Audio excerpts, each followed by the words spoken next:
1 cup ರವೆನ ಬಳಸ್ಕೊಂಡು ಒಂದು ಹೆಲ್ದಿ ಆಗಿರುವಂತಹ ಸ್ವೀಟ್ ರೆಸಿಪಿ ಮಾಡೋಣ ಬನ್ನಿ. ಮೊದಲಿಗೆ ನಾನಿಲ್ಲಿ ಕಡೆಯಲ್ಲಿ ತುಪ್ಪ ಹಾಕಿನಿ, ಒಂದು 2 ಚಮಚ ತುಪ್ಪ ಹಾಕಿ 1 ಕಪ್ ರವಾನ ಹಾಕಿ ಗೋಲ್ಡನ್ ಬ್ರೌನ್ ಆಗೋ ತನಕ ಹುರ್ಕೊಂಡು ತಗೋಬೇಕು. ಇದಕ್ಕೆ 1.5 ಕಪ್ ಆಗುವಷ್ಟು ಹಾಲು ಹಾಕ್ತಿದ್ದೀನಿ. 2 ಸೇರಿಸಿ ಸರಿಯಾಗಿ ಮಿಕ್ಸ್ ಮಾಡ್ಕೊಂಡು ಒಂದು 10 ನಿಮಿಷ ನೆನೆಯೋದಕ್ಕೆ ಬಿಡ್ತೀನಿ. ನಂತರ ಕಡೆಯಲ್ಲಿ ಒಂದು 2 ಚಮಚ ತುಪ್ಪ ಬಿಸಿ ಆದಮೇಲೆ ಡ್ರೈ ಫ್ರೂಟ್ಸ್ನ ಹುರ್ಕೊಂಡು ಸೈಡಿಗೆ ಎತ್ತಿಟ್ಕೊತಿದ್ದೀನಿ. ಇದೇ ಕಡೆಯಲ್ಲಿ ಅರ್ಧ ಕಪ್ ಆಗುವಷ್ಟು ಸಕ್ಕರೆ ಹಾಕ್ಕೊಂಡಿನಿ. ಒಂದು 2 ಚಮಚ ತುಪ್ಪದಲ್ಲಿ ಈ ಸಕ್ಕರೆನ ಕ್ಯಾರಮೆಲ್ ಮಾಡ್ಕೊಂಡು ತಗೋಬೇಕು. ನೋಡಿ, ಈ ರೀತಿ ಗೋಲ್ಡನ್ ಬ್ರೌನ್ ಆದಮೇಲೆ ಇದಕ್ಕೆ ಈ ರವಾನ ಹಾಕ್ತಿದ್ದೀನಿ.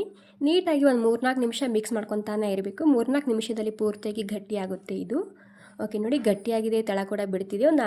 ಇವಾಗ ಒಂದು 4-5 ನಿಮಿಷ ಆಗಿದೆ. ಈ ಟೈಮ್ನಲ್ಲಿ ಇದಕ್ಕೆ ಒಂದು ಅರ್ಧ ಚಮಚ ಏಲಕ್ಕಿ ಪೌಡರ, 1 ಚಿಟಕಿ ಉಪ್ಪು, ಒಂದು 2 ಚಮಚ ತುಪ್ಪನ ಹಾಕ್ಕೊಂಡು ಮತ್ತೆ 1-2 ನಿಮಿಷ ಮಿಕ್ಸ್ ಮಾಡ್ಕೊಂಡು ತೊಗೊಂಡ್ರೆ ಆಯಿತು. ಇಲ್ಲಿ ಟ್ರೇಗೆ ಒಂದು ಸ್ವಲ್ಪ ತುಪ್ಪ ಹಾಕ್ತಿದ್ದೀನಿ, ಹಾಗೆ ಡ್ರೈ ಫ್ರೂಟ್ಸ್ ಹಾಕ್ತಿದ್ದೀನಿ. ಇದನ್ನು ಸೆಟ್ ಮಾಡ್ಕೊಂಡು ಒಂದು 10-15 ನಿಮಿಷ ಬಿಟ್ಟು ಕಟ್ ಮಾಡಿಕೊಂಡ್ರೆ ಸಾಕು. ಸೂಪರ್ ಆಗಿರುವಂತಹ ಹೆಲ್ದಿಯಾಗಿರುವಂತಹ ರವಾ ಕೇಕ್ ರೆಸಿಪಿ ರೆಡಿಯಾಗುತ್ತೆ. ಮಕ್ಕಳು ಏನಾದರೂ ಕೇಕ್ ಬೇಕಂತೇಳಿ ಹಠ ಹಿಡಿದ್ರೆ ಈ ರೀತಿ ಒಂದು ಸಲ ಮಾಡಿಕೊಟ್ಟು ನೋಡಿ. ಸೊ ಖಂಡಿತ ನಿಮಗೆ ಮತ್ತೆ ಮತ್ತೆ ಮಾಡು ಅಂತ ಹೇಳ್ತಾರೆ. ಅಷ್ಟು ರುಚಿಯಾಗಿರುತ್ತೆ, ಅಷ್ಟೇ ಹೆಲ್ದಿ ಕೂಡ, ಸಿಂಪಲ್ ಕೂಡ. ಇಷ್ಟ ಆಗಿದ್ರೆ ಒಂದು ಲೈಕ್ ಮಾಡಿ. Thank you.